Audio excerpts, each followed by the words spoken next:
guys, welcome to back my channel. අදිතින් මට හිතුණා ඩෙවලොග් එකක් කරන්න. එහෙනම් ඉතින් මගේ වීඩියෝ එක බලමු. එන්නකෝ අදිතින් මට මුලින්ම කරන්න තියෙන්නේ ඉංග්‍රීසි ටිකක් බලන එක. මම ඉංග්‍රීසි කෝස් එකක් කරන්න ගත්තා ඔන්ලයින්. මාස 3ක එකක්. ඒකේ වැඩ ටිකක් තියෙනවා. ඊට අමතරව මමත් තනියම ඉංග්‍රීසි ටිකක් බලන්න තමයි ලෑස්ති වුණේ. ඒක ස්පෝකන් එකක්. ඒකේ එතකොට මාස 3ක් ඇතුළත කියපු විදිහට නම් අපේ නොලෙජ් එක ගොඩක් ඉම්ප්‍රූව් වෙනවා කියලා නම් කිව්වා. ඒ කියන්නේ කතා කරන්න පුළුවන් වෙනවා කියලා කිව්වා. ඒකත් එක්කම තව ඉතින් ගෙදරිනු ටිකක් කරන්න ගත්තොත් ඒක හොඳයි. මොකද එතකොට තව ටිකක් වැඩි කරගන්න පුළුවන් දැනුම. මගේ ටාගට් එකත් මේ මාස 3 ඇතුළත කොහොම හරි කියන්නේ වෙනද හිටපු ස්ටේජ් එකට වඩා තව ටිකක් උඩ ඉංග්‍රීසි නොලෙජ් එකෙන් උඩට යන්න. ඉතින් ඒ වැඩ ටික කරන්න තියෙනවා මුලින්ම උදේ. අපි ඒ ටික කරන්න ගමු. වැඩ ටික පටන් ගමු. මම මුලින්ම හිතුවේ වචන ටිකක් බලන්න. වචන බලලා ඉතුරු ටිකක් බලන්න. එහෙනම් කරමු. ඔයාත් එන්න. ඔයාලත් එන්න මාත් එක්ක වැඩ ටිකක් කරන්න.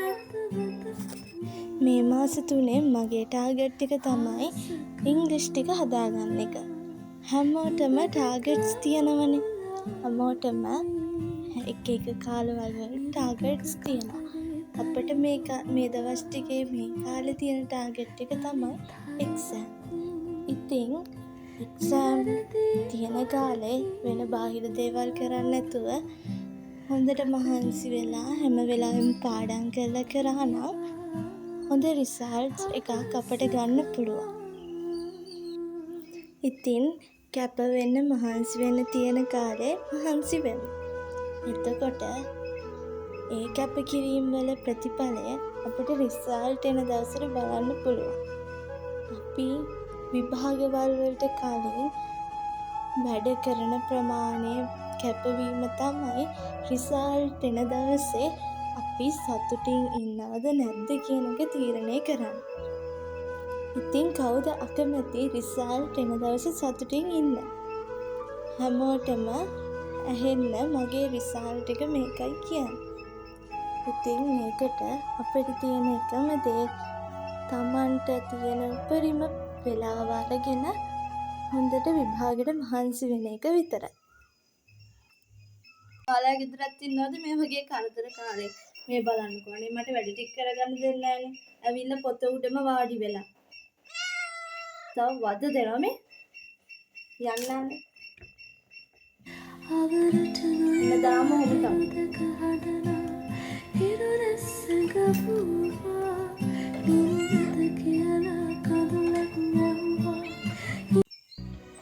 දැන් නම් ටිකක් මහන්සි. එක දිගටම ඉංග්‍රීසි ටිකක් බැලුවානේ. ඉතින් චුට්ටක් මිදුලට ඉන්නකෝ මාත් එක්ක අපේ ගෙදර තියෙන මල් ටික බලන්න. යන්න.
ඉතින් ඊට පස්සේ තවල් වෙලා ලයිබ්‍රරියට ගියා මගේ පොත් ටික මාරු කරගෙන අලුත් පොත් ටිකක් ගන්න. පණ්ඩිතයා වගේ තනියම ගියාට අවසානයේ අම්මා එනකම්ම ඉන්න වුණා පොත් ටික තෝරගන්න. ගිහිල්ලා කරපු දේ විනාඩි 15ක් විතර ලයිබ්‍රරියේ පොත් රාක දිහා බලන් හිටිය එක විතරයි. හොඳ පොතක් තෝරගන්න බැරුව. ඊට පස්සේ අම්මා ඇවිල්ලා හොඳ පොත් දෙකක් තෝරලා දුන්නා. ඉතින් ඊට පස්සේ මම ලයිබ්‍රරියෙන් ගත්තේ මේ පොත් දෙක. මේකේ ඔය කොළ පාට පද තියෙන්නේ. ඒක මම එකපාරකට කියවලා තියෙනවා. මට ආයෙ හිතුණා ඒක කියවන්න. ඊළඟට අනිත් එක කොහොමද දන්නේ. කොළ පාට එක නම් මට හොඳයි. දැන් ඉතින් පැයක් දෙකක් විතර යනකම් ඉතින් ඔය පොත් එක තමයි දැන් ජීවත් වෙන්නේ. මට මේ දවස්වල කියවන්න හොඳ පොත් සෙට් එකක් තෝරගන්න බැරුව ඉන්නේ. නවල්ස් කියවන අය ඉන්නවනම් මට මැසේජ් එකක් කමෙන්ට් එකක් දාන්නකෝ හොඳ පොත්වල නම් ටිකක් කියලා. ඊට පස්සේ මම මේ පොත කියවන්න ගත්තා. මේක කියවන්න අරගෙන ඒක කියවද්දී ඒකේ තියෙන අමාරු වචන phrases ඒව ඔක්කොම ඔය තියෙන එක්සර්සයිස් පොතේ ලිව්වා. වෙන ඉතින් ස්පෙෂල් දෙයක් කරන්න තිබ්බේ නෑ. ඔය ටික තමයි අද දවසේ මං කළේ. වීඩියෝ එක ඉවර වෙන්න කලින් පාඩම් කරන ඔයාලට චූටි උපදෙසක් දෙන්නම්. ඔයාලා අලුත් දවසක පාඩම් කරන්න ගද්දී ඒකට එදා දවසේ හිතලා මේ ටික පාඩම් කරනවා කියලා කියන පාඩම් කරන අතර හිතන්නේ නැතුව ඊට කලින් දවසේ රෑ නිදාගන්න විනාඩි 5කට විතර කලින් පහුවෙන්දට පාඩම් කරන්න මොනවද කියලා ප්ලෑන් කරලා පොඩි නෝට් එකක් දාගන්න. එතකොට ඔයාගේ හිතේ වැඩ කරන්නේ ඒ ටාගට් ටික පහුවෙන්දට මේ ටික පාඩම් කරන්න ඕන කියලා. එතකොට දන්නේම නැතුව කම්මැලි නැතුව වැඩ ටික පහුවෙන්දට ආරම්භ කරන්නත් පුළුවන්. ඒ වගේම ෆෝකස් එක තියාගෙන වැඩ ටික කරන්නත් පුළුවන්. ඊළඟ දවසේ කියන වීඩියෝ එකෙන් නිදි මරන්න නැතුව දවසට පැය 12ක් පාඩම් කරන්න පුළුවන් විදිහේ ටයිම් ටේබල් එකක් හදන හැටි මම ඔයාලට ගේන්නම්.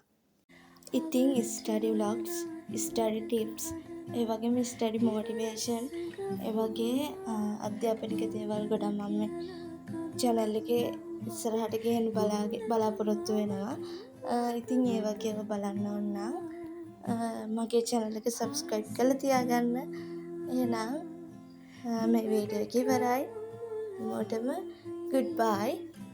පරිස්සමට සතුටින් ඉන්න.